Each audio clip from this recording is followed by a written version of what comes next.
प्रार्थनेमध्ये ना प्रामुख्याने 5 कडवे आहेत आणि आपल्याला असं वाटतं की ही 5ही कडवी एकाच व्यक्तीने लिहिलेली असतील, पण खरं तर या 5ही कडव्यांचे रचनाकार वेगवेगळे आहेत आणि ही प्रार्थना ना वेगवेगळ्या शतकांमध्ये लिहिली गेली. सगळ्यात पहिलं कडवं येतं ते म्हणजे घालीन लोटांगण वंदीन चरण.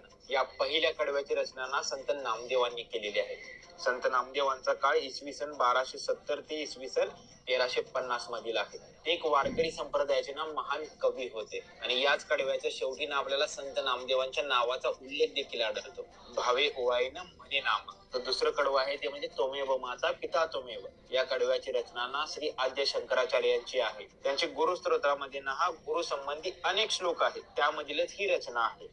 म्हणजेच या कडव्याची रचना 7व्या ते 8व्या शतकातील आहे. याचा अर्थ असा की हे परमेश्वरा, तूच माझी माता, तूच माझा पिता, तूच माझा हा बंधू आणि तूच माझा सखा आहेस. तू शाश्वत अंतिम असे ज्ञान आहेस आणि तूच माझे खरे धन आहेस.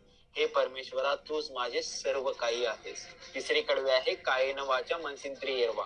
हे कडवे ना श्रीमद भागवत पुराणातील आहे आणि याचे लेखन हे महर्षी व्यास मुनींनी केलेले आहे. श्रीमद भागवत पुराणाचा काळ हा सुमारे 5000 वर्षांपूर्वीचा आहे.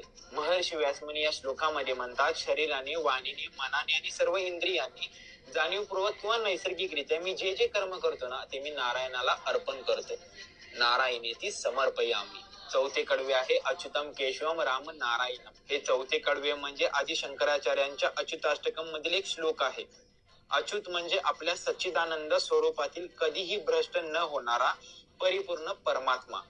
या परमात्म्याने ना अनेक विष्णू, कृष्ण, राम, शिव अशी सगुण रूपे धारण केली. त्याला हा विनम्रपणे साद घालून रक्षण करण्याची प्रार्थना या कडव्यामध्ये केलेली आहे. हरे राम राम राम हरे हरे, हरे कृष्ण कृष्ण कृष्ण हरे हरे. हे 5वे कडवे कलिसंतरण उपनिषदामधील आहे.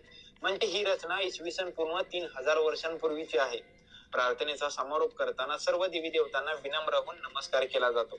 कोणत्याही परमेश्वराच्या सगुण रूपाला शरण जा, त्याची भक्ती करा, ती भक्ती परब्रह्म परमात्म्यापर्यंत पोहोचणारच आहे, असा या श्लोकाचा खरा अर्थ आहे. तर इथून पुढे घालीन लोटांगण म्हणताना ना नेहमी एक गोष्ट लक्षात ठेवा की ही प्रार्थना एका कोणी न लिहिताना 5 वेगवेगळ्या व्यक्तींनी लिहिलेली आहे आणि ही माहिती अनेक लोकांपर्यंत पोहोचण्यासाठी ना हा व्हिडिओ नक्कीच रिपोस्ट करा. श्री स्वामी समर्थ.